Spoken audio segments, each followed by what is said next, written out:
का हम स्वरूप कैसे प्रकट करें। तो जैसे ही गोकुल में ये बात पता चली कि भैया नंद जी के लाला भयो है, तो ब्रजवासी ने मन में विचार किया कि अब उत्सव कैसे मनाएं। व्यवस्था की प्रतीक्षा करें, सामग्री आवे उसकी प्रतीक्षा करें, नहीं। सबसे महंगी वस्तु क्या है ब्रजवासियों के पास? गौ रस, दूध, घी, दही, मक्खन, ये सबसे महंगा है। और किसानों के पास सबसे ज्यादा बहुमूल्य दूध, घी, मक्खन और खेती बाड़ी के सामान यही होते थे, और तो कुछ व्यापारियों के पास होता नहीं था। तो ब्रजवासियों को जब पता चली कि नंद जी के लाला भयो है, तो अब व्यवस्था की प्रतीक्षा नहीं कर रहे हैं कि शाम तक व्यवस्था होगी तब उत्सव मनावेंगे, कल उत्सव। इतना आनंद चित्त में हुआ कि क्या करें क्या करें, इस उत्साह को कैसे प्रकट करें।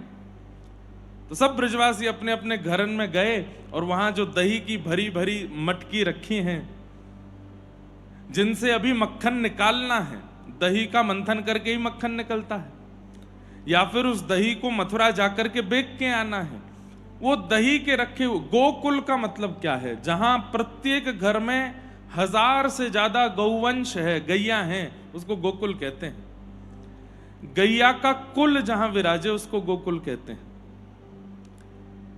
तो सब ब्रजवासियों को जैसे ही पता चली कि नंद जी के लाला भयो है, कैसे उत्सव मनाएं कैसे उत्सव मनाएं, तो अपने अपने घर में गए और वहीं दही की रखी भई मटकी उनको ले ले करके एक दूसरे पर उछालन लगे, बधाई हो नंद जी के लाला भयो, बधाई हो।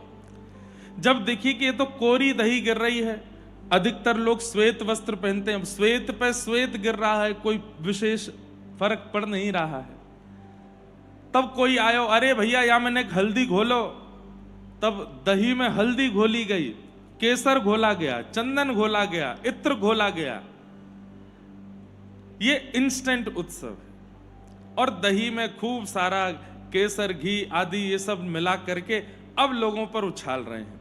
एक बात याद रखिएगा, कल के जो वस्त्र हैं उनको थोड़ा सा पोंछ पांछ करके और धल लीजिए, वो धुलवा मत देना उनको। वो जो उस पर छींटा पड़ा है, वो जो उस पर ठाकुर जी का जो उत्सव का रंग चढ़ा है ना, वो सदा रखिएगा अपने पास। और जब जब जन्माष्टमी आती है साल में, उसको पहनिए।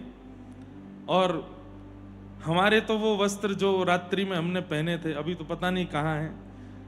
इतनी उसमें से सुगंधी आ रही थी, ऐसे इत्र की सुगंध, केसर की सुगंध, गुलाब जल की सुगंध। तो क्योंकि जिन ब्रजवासियों के यहां दही नहीं था, वो क्या कर रहे थे?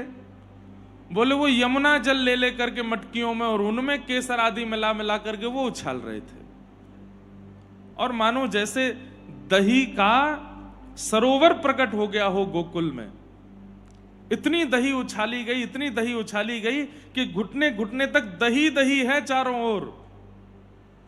और सब ब्रजवासी बस नाच रहे हैं, गा रहे हैं, उछल रहे हैं, कूद रहे हैं, एक दूसरे को लिटा रहे हैं और बस एक ही बात करें, बधाई हो हमारे नंद जी के लाला भयो है, बधाई हो। हम आप सब लोग तो 5000 वर्ष पूर्व हुए उत्सव की एक बिंदु भी नहीं करते होंगे। हम तो अभी तक अपनी कथाओं में 10-12 बार दधी काना कर चुके हैं। कल तो हमने बहुत सूक्ष्म किया, कहीं कहीं तो इतना ऊधम होता है, इतना ऊधम होता है, इतना ऊधम होता है कि बस पूछो मत। जो मंच होता है, मंच पे ही इतनी दही होती है, फिर वहां से एक पंडित जी को पकड़ेंगे, लटा करके उनको रिपटाएंगे, वो फिसलते हुए वहां जाएंगे, फिर वहां से उनको रिपटाएंगे इधर। वो क्या हो रहा है? बोले नंद घर आनंद भयो, जय कन्हैया लाल की। आनंद का मतलब क्या होता है? जो व्यवस्थाओं से सुख प्रकट किया जाए वो सुख होता है। जो व्यवस्थाओं से उत्सव प्रकट किया जाए वो सुख होता है। लेकिन जो अव्यवस्थाओं से प्रसन्नता प्रकट की जाती है उसको आनंद कहते हैं। अभी आप राह चलते के ऊपर रंग डाल दो, गुस्सा हो जाएगा, ए तूने कैसे डाल दिया? लेकिन वही उत्सव में आ जाए, कितने महंगे वस्त्र पहन के आया, कितने महंगे गहने पहन के आया, कितना बढ़िया श्रृंगार करके आया, लेकिन कल सब पे दही पड़ रही थी और कोई बुरा नहीं मान रहा है। 2-4 माताएं बहनें तो मुंह खोल के बैठी, मुंह में डालो, हमारे मुंह में ही फेंक दो दही।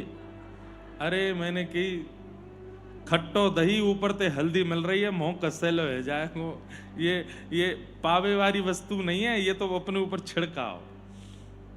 और एक बात कहें, जाके वस्त्र पर सबसे ज्यादा दही पड़ी हो कल,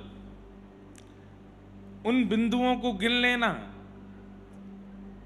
उन बिंदुओं के अनुसार इतने पाप आपके जीवन के कल नष्ट हो गए। और 2-4 लोग मुझे ऐसे भी दिखे कि जब मैं दही लुटा रहा था तो वो पीछे हट रहे थे कि हम पे आ नहीं जाए। मैंने कहा अरे अब मैं वहां कैसे बोलूं उनको कि अरे डलवा लो इसको, तो अपने ऊपर बिल्कुल गहने की तरह सजा लो, ये तो ठाकुर जी के उत्सव का रस है। ये पड़ जाए तो संसार के जितने भी बेरस हैं सब नष्ट हो जाते हैं। तो कल उत्सव का आनंद वैसा हम लोग कर रहे थे। ठाकुर जी का 5000 वर्ष पहले जो उत्सव हुआ था वो कैसा था? बोले घुटने घुटने तक तो दही दही है पूरे गोकुल में। और तब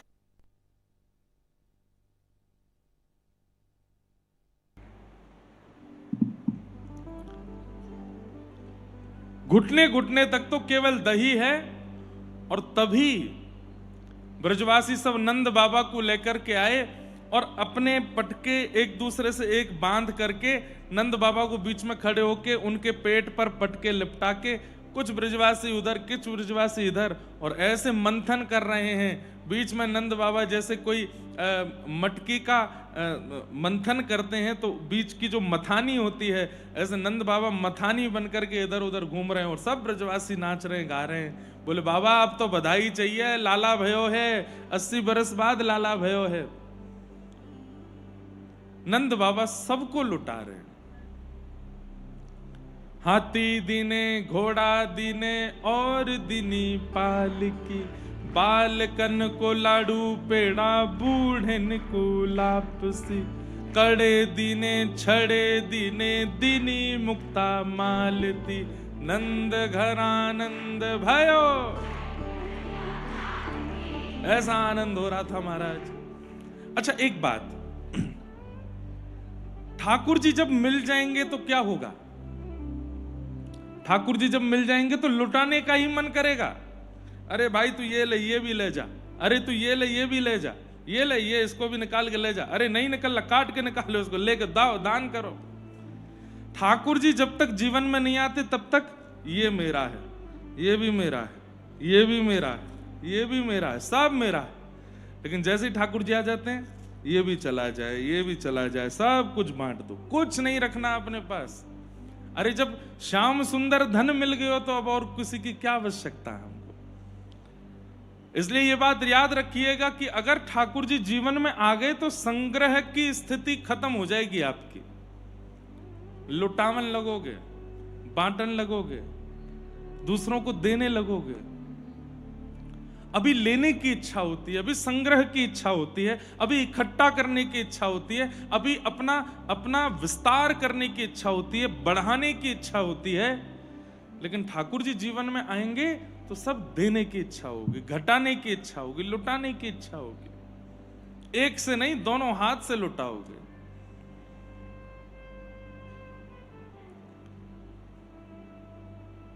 कोई नहीं है ऐसा भक्त जिसने ठाकुर जी को प्राप्त करने के बाद संग्रह किया हो।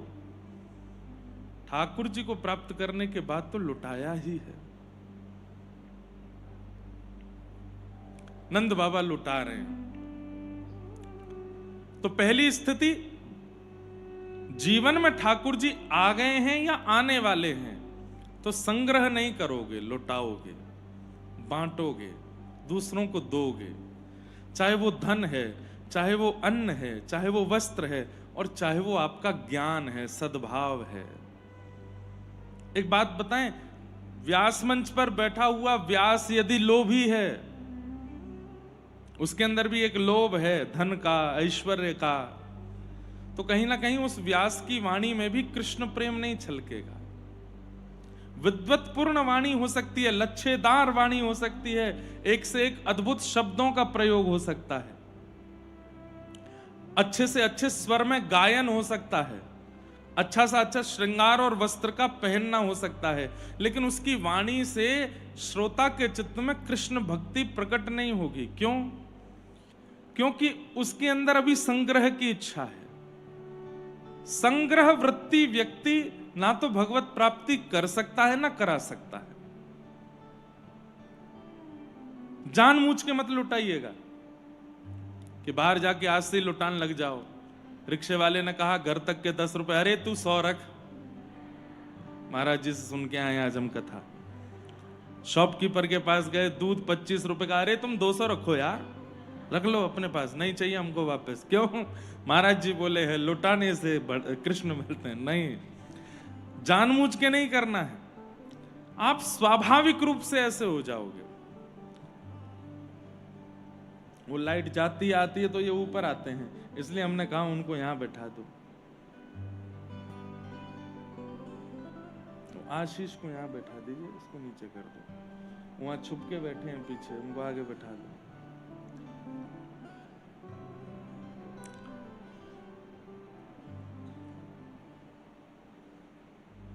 क्या बता रहा था मैं? संग्रह वृत्ति लोभ। हाँ, तो संग्रह की इच्छा समाप्त हो जाती है जब ठाकुर जी जीवन में आते हैं। ठाकुर जी जीवन में आते हैं तो दूसरी स्थिति क्या है? निद्रा, भूख, प्यास, शरीर की सुध, जिससे भी आप व्यवस्थित रहते हो, वो सब आपके जीवन से, चित्त से निकल जाएगा। कब सो रहे हैं, कब खा रहे हैं, कब पी रहे हैं, कब हंस रहे हैं, कब नाच रहे हैं, कब गा रहे हैं, कुछ पता नहीं चलेगा।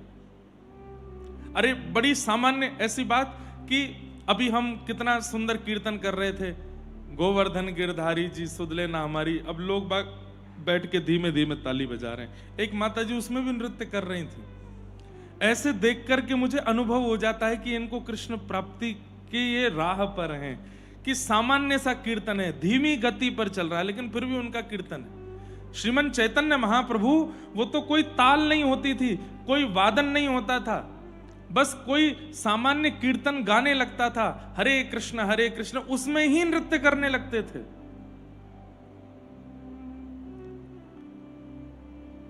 तन बेसुध हो जाएगा। मैं क्या पहनूं, कैसे? किसी ने मुझे बहुत बार एडवाइस दी है, कई सारे श्रोता ऐसे आते हैं, एक से एक वो हैं, क्या बोलते हैं उनको, कपड़े बनाने वाले, जो बहुत अच्छे अच्छे डिजाइनिंग कपड़े बनाते हैं, क्या बोलते हैं? Designer, fashion designer.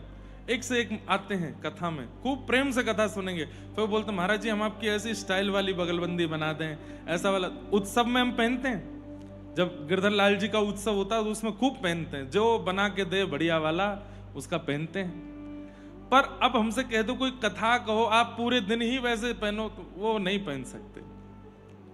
मन होता है कि साहब, एक ने मुझसे कहा आप सफेद ही क्यों पहनते हो? मैंने कहा भैया ठाकुर जी श्याम सुंदर हैं और रंग चढ़ाने में बड़े माहिर हैं। रंग बिरंगे पहनोगे, कभी रंग चढ़ाया तो दिखेगा ही नहीं, सफेद पहनोगे तो कभी रंग मारा भी तो दिख तो भी जाएगा, इसलिए श्वेत पहनो। एक पटका पहनते हैं, बाकी श्वेत पहनते हैं कथा में। तो बाकी उत्सव होता है तो हम भी खूब जो कुछ बना लाए कोई बढ़िया सा तो पहनते हैं उसको, लेकिन स्वाभाविक दिनचर्या में ज्यादा रंग बिरंगा चटकदार पहनने का मन नहीं होता। क्यों? ठाकुर जी को प्राप्त करने वाला या प्राप्ति की इच्छा रखने वाला व्यक्ति बहुत सरल हो जाता है, सहज हो जाता है, सामान्य हो जाता है।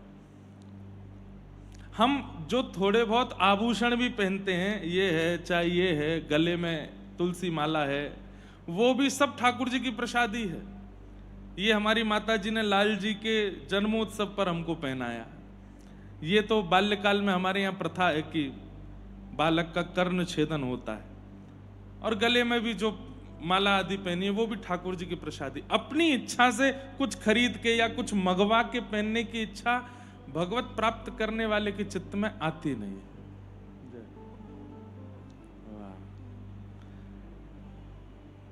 हमारे श्री गोविंद काका आज पधारे हैं और बड़ा स्नेह उस दिन भी आपका प्राप्त हुआ, आज भी प्राप्त हुआ है। वाह, बैठ लाएं, लो। एक गेंद कर दीजिए तो यहीं से छक्का मारें। धन्यवाद जी, विराज भगवान। आज आपकी पुत्री हरिप्रिया लाली भी आई हैं, बहुत सुंदर अभंग गाती हैं। जब हमारी मास कथा 1 महीना की कथा नासिक में थी तो वहां अनुष्ठान में हम रहते थे, तो संध्या में दोनों भैया, ये हमारे माधव भैया, ये इतने विद्वान हैं, छोटी सी उम्र है अभी इनकी, संस्कृत धारा प्रवाह बोलते हैं और किसी भी विषय पर बहुत जल्दी संस्कृत के श्लोकों की रचना करते हैं। अब देखो, कृष्ण प्राप्त व्यक्ति ऐसे होते हैं, सामान्य, सरल, सहज। अब स्थिति देखी जाए तो ऐसी है कि बड़े बड़े संस्कृतज्ञ भी नहीं बोल सकते सामने, बड़े बड़े भी इनकी भाषा नहीं समझ पाएंगे, लेकिन जब मिलने बैठेंगे तो ऐसा लगेगा बड़े सरल, बड़े सहज, सामान्य से वस्त्र, सामान्य सी स्थिति, सामान्य प्रसाद पाना, सामान्य बोली बोलना, लेकिन मन में खूब है। आपकी पुत्री भी आई, इतना सुंदर क्लासिकल गाती हैं, इतना अच्छा अभंग गाती हैं। तो यही कृष्ण प्राप्तों का स्वभाव होता है, यही कृष्ण प्राप्तों का लक्षण होता है। वो बड़े सरल रहते हैं, बड़े सहज रहते हैं। अभी सुनाएंगी आप? हाँ, एक अभंग सुना दीजिए। कौन सा सुनाएंगी? यहां पे आ जाओ, एक माइक, ये वाला माइक ही दे दो इनको, आओ। कौन सा सुनाएंगी? जय हो। हाँ, अच्छा ठीक है, यहीं खड़े खड़े सुनेंगे, बैठ के सुनेंगे? अच्छा, तो वहां बैठ जाइए आप। एक अभंग इनका सुनेंगे और अर्थ आप लोग बताना मुझे, हाँ, क्या गाया, क्योंकि हमको मराठी थोड़ी थोड़ी समझ आ जाती है, बाकी लवकर करा। हाँ? वो नासिक में हम जब स्नान करते थे, गोदावरी जी में त्रिकाल स्नान होता है, सुबह दोपहर शाम, तो प्रसादी का समय होता था, तो जब हम स्नान करते थे तो उसके बाद गुरुदेव वगैरह सब आते, वो बाकी सबको बोलते लौकर करा, लौकर करा। मैंने कहा क्या लॉक करवा रहे भाई? तब वो बोले, ये बोल रहे जल्दी करो, तो एक वो समझ में आया। दूसरा, हमको स्पर्श का वहां, अभी हम परसों से 15 दिन किसी का स्पर्श नहीं करेंगे, वहां स्पर्श का विधान नहीं है, नियम रहेंगे। तो जब कोई आता था तो वो बोलते थे उसको लाम्बून, है? लाम्बून मतलब दूर से, लाम्बून मतलब दूर से ही होता है ना। पहला पहला काला लगाओ भाई, लाम्बून, लौकर करा, और भी थोड़े बहुत शब्द हैं। हाँ, माझा मेरा, हाँ, मी विठ्ठलाचा, मैं विठ्ठल का, ऐसे थोड़े एक आध शब्द आते हैं, बाकी ज्यादा तो नहीं आती है।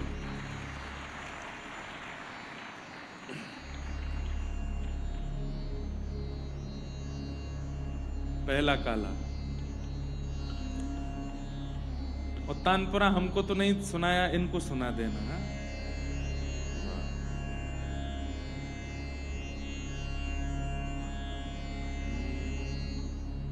ये पीछे वाला ऐसे घुमा दो।